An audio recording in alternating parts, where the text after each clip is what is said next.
안녕하세요, 청취자 여러분. 오늘 저희 손에 들린 자료는 불용서의 역설, 금이 간 그릇 위의 빛이라는 제목의 글입니다. 제목부터가 좀 심상치 않죠? 네, 그렇습니다. 용서, 특히 용서할 수 없는 것을 용서한다는 어쩌면 진짜 불가능해 보이는 생각인데 여기에 대해서 좀 깊이 파고들어 보겠습니다. 네. 자료가 시작부터 당신의 마음을 직접 두드리는 질문을 던져요. 아, 어떤 질문인가요? 당신의 마음에도 금이 있습니까? 네. 그 금은 부끄러운 상처입니까? 아니면 빛이 스며드는 문입니까? 뭐 이런 질문인데요. 아, 굉장히 시적인 질문이네요. 네, 이 질문을 오늘 이야기의 길잡이 삼아서 한번 같이 가보시죠. 핵심에는 프랑스 철학자 자크 데리다의 말이 있습니다. 이게 좀 도발적이에요. 네, 유명한 말이죠. 용서는 용서할 수 없는 것을 용서하는 것이다. 아니 이게 말이 되나 싶기도 하고요. 그렇죠. 언뜻 들으면 모순처럼 들리죠. 용서할 수 없는데 어떻게 용서하라는 건지 바로 이 모순, 이 역설에서부터 오늘 이야기를 좀 풀어가 보려고 합니다. 네, 이게 단순히 착하게 살자, 거나 관용을 베풀자 이런 도덕적인 권고하고는 조금 결이 다른 이야기입니다. 아, 그런 차원은 아니군요. 네, 자료가 우리를 이끄는 곳은 우리 존재의 좀 더 근본적인 조건이랄까요? 존재의 근본적인 조건이요? 네, 그러니까 피할 수 없는 상처나 불완전함 속에서 우리가 어떻게 의미를 찾아낼 수 있을까 이런 탐구에 가깝습니다. 의미 찾기. 데리다 철학이 조금 까다롭게 느껴질 수도 있지만 여기에 이제 일본의 예술 기법 긴수기하고 그리고 우리말 볕니라는 아름다운 이미지를 이렇게 겹쳐보면 그 역설 속에 숨겨진 깊은 통찰 같은 게 좀 보이기 시작할 거예요. 네네. 그래서 오늘 저희 목표는 이 복잡한 개념들을 그냥 설명하는 걸 넘어서 뭐랄까 청취자 당신의 마음에 어떤 작은 파문이라도 일으키고 또 당신의 경험 속에서 새로운 의미를 발견하도록 좀 돕는 데 있습니다. 좋습니다. 그럼 가장 먼저 부딪히는 질문. 데리다의 그 말부터 파고들어보죠. 용서할 수 없는 것을 용서한다. 이게 상식적으로는 참 납득하기 어려워요. 그렇죠. 보통 용서라는 건 상대방이 잘못을 인정하고 뉘우치고 그럴 때 가능한 거 아닌가요? 네, 흔히들 그렇게 생각하죠. 근데 자료는 그게 아니라고 딱 잘라 말해요. 상대가 변해서도 아니고 내가 더 너그러워져서도 아니래요. 그럼 왜죠? 단지 상처의 무게보다 빛의 가능성을 믿기 때문이라는 구절이 나오는데 솔직히 이 부분이 제일 좀 알쏭달쏭해요. 아, 상처의 무게보다 빛의 가능성이라. 네, 상처의 고통은 너무 현실적인데 보이지도 않는 어떤 빛의 가능성을 더 믿는다. 이게 가능할까 싶기도 하고 좀 비현실적인 이야기처럼 들리기도 하고요. 바로 그 지점이 데리다 사유의 핵심입니다. 그러니까 그는 용서를 우리가 흔히 생각하는 어떤 심리적인 해소나 도덕적 판단 이런 차원을 넘어선 행위로 봤어요. 넘어서는 행위요? 네, 자료에서 형이상학적 행위라고 표현했죠. 여기서 형이상학적이라는 말이 좀 어렵게 들릴 수 있는데 네, 좀 그렇죠. 쉽게 말하면 그냥 눈에 보이는 현실이나 이해타산, 논리적인 인과관계 이런 걸 넘어서는 차원에서 일어나는 어떤 사건 혹은 결단 이렇게 이해해 볼 수 있습니다. 아, 그러니까 일반적인 상식이나 계산을 뛰어넘는 거다. 그렇죠. 마치 물리법칙을 거스르는 것처럼요. 중요한 건 용서할 수 없는 것을 용서하는 것 그 자체가 아니라 그것을 용서하려는 그 불가능을 향한 시도, 그 몸짓, 거기에 주목한다는 점이에요. 아, 불가능한 줄 알면서도 시도하는 그 과정 자체에 의미가 있다는 말씀이시군요. 그렇습니다. 데리다는 바로 그 불가능 앞에서 좌절하는 대신에 그 불가능을 향해서 나아가려는 그 의지 속에서 인간이 역설적으로 자신의 유한함과 깊이를 동시에 경험한다고 봤어요. 유한함과 깊이를 동시에요? 네. 아, 나는 신이 아니구나. 나는 이렇게 상처받고 고통스러워하는 존재구나. 그런데도 불구하고 이 불가능을 향해서 손을 뻗어볼 수 있는 존재구나 하고 깨닫는 순간이죠. 이건 신을 모방하는 행위가 아니고요. 오히려 가장 인간적인 자신의 한계를 끌어안는 그런 행위인 거죠. 그렇군요. 그래서 데리다한테 용서는 네가 이만큼 사과했으니 나도 이만큼 용서할게 이런 식의 계산이나 거래가 절대 될 수 없어요. 네네. 그런 이해타산을 완전히 포기하고 뭐랄까 과거, 현재, 미래로 이어지는 직선적인 시간관념마저 깨트리려는 시도에 가깝습니다. 시간을 깨트린다. 네, 용서할 수 없는 그 기억 앞에서 우리는 자신의 취약함, 깨지기 쉬움을 정면으로 마주하게 되는데 이 자기 직면이야말로 진정한 인간성의 발견으로 이어질 수 있다. 이런 이야기입니다. 와, 흥미롭네요. 용서가 상대를 위한 것이라기보다는 오히려 나 자신의 존재 깊이를 마주하는 계기가 될 수 있다. 이 관점은 상당히 새롭게 다가옵니다. 그렇죠. 그런데 이렇게 상처와 불완전함을 끌어안는다는 게 구체적으로는 어떤 모습일까요? 여기서 자료가 일본의 긴축이라는 독특한 예술 기법을 소개해요. 아, 긴축이. 네. 깨진 도자기를 버리지 않고 그 오칠이랑 금가루로 깨진 틈을 메워서 오히려 그 상처를 더 아름답게 부각시키는 방식이라고 하죠. 맞아요. 상처를 감추는 게 아니라 금으로 장식한다. 이 발상이 진짜 놀랍습니다. 네. 긴축이는 단순한 수리 기술을 넘어서는 깊은 철학을 담고 있어요. 철학이요? 네. 깨진 흔적, 즉 상처는 보통 감추고 싶고 좀 부끄러운 거라고 여기기 쉽잖아요. 그렇죠. 네. 근데 긴축이는 그 상처를 숨기지 않아요. 오히려 귀한 금을 사용해서 그 상처를 따라서 이렇게 선을 그려 넣음으로써 그릇이 겪었던 파괴의 역사를 그냥 고스란히 드러냅니다. 드러내는군요. 그러면서 동시에 그 파괴를 딛고 다시 태어났다는 증거, 일종의 아름다운 흉터이자 문장으로 만들어버리는 거죠. 흉터이자 문장. 와. 자료 표현처럼 완전함이라는 게 처음부터 흠집 하나 없는 매끈한 상태가 아니라 깨지고 부서졌던 경험을 끌어안고 그 속에서 새로운 아름다움과 가치를 찾아낼 때 비로소 얻어지는 거다. 이걸 보여주는 거죠. 아, 상처가 오히려 가치를 더하는 거네요? 그렇죠. 이건 상처를 없었던 일로 만드는 게 아니라 그 상처 입은 경험 자체를 변형시켜서 새로운 의미를 부여하는 용서의 과정과 정말 놀랍도록 닮아 있어요.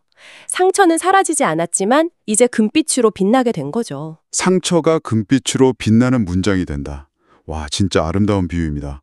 우리가 보통 생각하는 극복하고는 좀 다른 차원의 이야기 같아요. 네, 그렇죠. 상처를 지우는 게 아니라 오히려 그 상처 때문에 더 특별하고 깊은 존재가 된다. 이런 의미로 들리네요. 근데 자료는 여기서 멈추지 않고 우리말 변리라는 개념으로 한 걸음 더 나아가요. 아, 변미. 네. 긴치기가 상처의 형태를 다뤘다면 변리는 상처의 틈으로 스며드는 빛에 관한 이야기라고 할 수 있을까요? 네, 정확히 보셨습니다. 변리라는 게 완전히 닫히지 않은 문틈이나 창문 틈 아니면 짙은 구름 사이로 아주 잠깐 새어 들어오는 한 줄기 햇살을 의미하잖아요. 네, 그렇죠. 아주 작은 빛. 중요한 건 이게 온 세상을 밝히는 막 찬란한 태양빛이 아니라 어둠 속에서 희미하게 길을 내는 빛, 아주 작은 틈새를 통해서 비집고 들어오는 그런 빛이라는 점이에요. 희미한 빛. 이건 완벽한 화해나 완전한 치유가 이루어지지 않은 상태, 여전히 상처의 틈이 남아있는 상태에서도 스며들 수 있는 어떤 희망이나 가능성, 혹은 온기 같은 걸 상징하는 거죠. 그렇다면 여기서 핵심은 오히려 그 틈이 있기 때문에 빛이 들어올 수 있다는 역설이겠네요. 바로 그겁니다. 상처라는 틈이 완전히 메워지거나 봉합되지 않았기에 역설적으로 바로 그 틈을 통해서 새로운 관계의 가능성, 아니면 내면의 평화, 혹은 예기치 못한 깨달음 같은 변위가 스며들 공간이 생긴다는 거죠. 아, 틈이 공간이 되는군요. 네, 긴치기가 깨진 조각들을 금으로 이어붙여서 형태를 복원하고 그걸 미학적으로 승화시킨다면 변리는 그 이어붙인 틈 사이로 혹은 아직 아물지 않은 틈 사이로 부드럽게 스며들어 와서 상처받았던 공간 자체를 따스하게 비추는 빛의 역할을 하는 거예요. 형태와 빛. 네, 긴치기의 금이 과거의 파괴를 현저의 아름다움으로 표시한다면 변위는 그 상처 입은 자리를 통해 스며들어 와서 현재와 미래를 다른 빛깔로 조명하는 셈이죠. 아, 조명한다. 결국 자료가 말하는 용서란 어쩌면 금이 간 우리 마음의 그릇 위로 조심스럽게 스며드는 그 변위와 같은 것이고 그 상처의 틈이야말로 빛이 들어오는 통로가 된다는 깊은 통찰을 담고 있는 겁니다. 듣고 보니 자료에서 상처가 사라지는 게 아니라 형태를 바꾼다는 말이 이런 맥락이었군요. 네, 맞아요. 처음에는 막 날카로운 감정이었다가 시간이 흐르면서 좀 희미한 기억이 되고 네. 그리고 그 기억이 어떤 의미로 자리 잡고 마침내 그 상처 입었던 자리가 오히려 빛을 받아들이는 통로가 될 수 있다. 이런 이야기. 그렇죠. 시인 릴케의 말 상처는 우리가 들어온 곳이다라는 구절도 인용되는데 이제 그 의미가 조금 더 깊게 와닿는 것 같습니다. 네, 의미심장한 말이죠. 상처를 통해서 우리가 세상과 자신에 대해 뭔가를 배우고 어쩌면 더 깊어지는 경험을 하게 된다는 그런 뜻일까요? 그렇습니다. 데리다의 그 역설적인 용서 개념, 또 긴치기의 상처를 끌어안는 미학, 그리고 변위의 틈새로 스며드는 빛의 이미지. 이걸 다 종합해보면요. 네. 용서라는 건 과거의 고통을 무슨 마법 지팡이로 없애는 게 아니에요. 그보다는 그 지울 수 없는 과거에 새로운 의미의 층을 덧입히는 과정에 가깝습니다. 의미를 덧입힌다. 네. 긴치기의 금이 상처 자국을 가리는 대신에 오히려 빛나는 표식으로 만들듯이 또 변위가 어둠을 완전히 몰아내는 게 아니라 어둠 속에서 희미하게 빛나듯이 용서 역시 상처의 존재 자체를 부정하지 않아요. 네, 인정하는 거군요. 오히려 그 상처 입었던 자리, 그 균열 때문에 결국 빛이 스며들 수 있었다거나 그 경험을 통해 내가 무언가를 배웠다라고 현재 시점에서 다시 이야기하는 것에 가깝죠. 과거를 재해석하는 거네요. 네. 자료에서도 강조하듯이 인간은 본질적으로 완전 무결할 수 없는 존재잖아요. 그렇죠. 누구나 그렇죠. 살아가면서 누구나 깨지고 금이 가고 상처 입기 마련이죠. 근데 이 자료가 우리에게 제시하는 진정한 의미의 온전함이란 그런 상처나 불완전함이 전혀 없는 상태가 아니라 네. 오히려 그 깨지고 금간 경험들을 다 통과하고 나서도 그 흉터란 균열들을 끌어안고 다시 자기 자신을 긍정하고 사랑할 수 있는 쉼. 즉, 불완전함 속에서 발견하는 온전함이라는 겁니다. 불완전함 속의 온전함. 멋지네요. 이것이야말로 파괴 끝에서 조용히 피어나는 재생의 미학이고 어쩌면 금이 간 전제너체의 숙명적인 구조일지도 몰라요. 네. 진실이나 빛 혹은 의미는 완벽하게 닫혀서 봉인된 곳이 아니라 언제나 그 예상치 못한 틈, 아물지 않은 상처를 통해서 스며든다는 것. 이것이 바로 데리다가 말한 용서의 형이상학적 측면이고 또 긴치기와 변리가 우리에게 보여주는 깊고도 조용한 아름다움이라고 할 수 있겠습니다. 오늘 저희는 불용서의 역설이라는 이 자료를 통해서 용서라는 생각할수록 참 어렵고 복잡한 개념을 함께 탐구해봤습니다. 네, 쉽지 않은 주제였죠. 자크 데리다의 철학적 사유, 그리고 긴축이라는 예술적 실천, 또 변리라는 시적인 이미지를 쭉 따라가 보니까 용서가 단순히 가해자와 피해자 사이의 관계 회복 문제? 이걸 넘어서는 것 같아요. 네, 훨씬 더 큰 이야기죠. 우리 존재에 피할 수 없는 균열, 그리고 그 틈으로 스며드는 빛의 가능성에 대한 훨씬 더 크고 깊은 이야기라는 걸 좀 어렴풋이나마 느낄 수 있었습니다. 네, 맞습니다. 용서할 수 없는 것을 용서하려는 시도. 이건 분명 우리의 이성적 판단이나 상식적인 계산을 넘어서는 정말 힘겨운 발걸음이에요. 네, 정말 그렇죠. 어쩌면 실존적인 모험에 가깝다고 할 수도 있겠고요. 그 과정에서 우리는 자신의 연약함이나 깊은 상처를 고통스럽게 대면해야 할지도 모릅니다.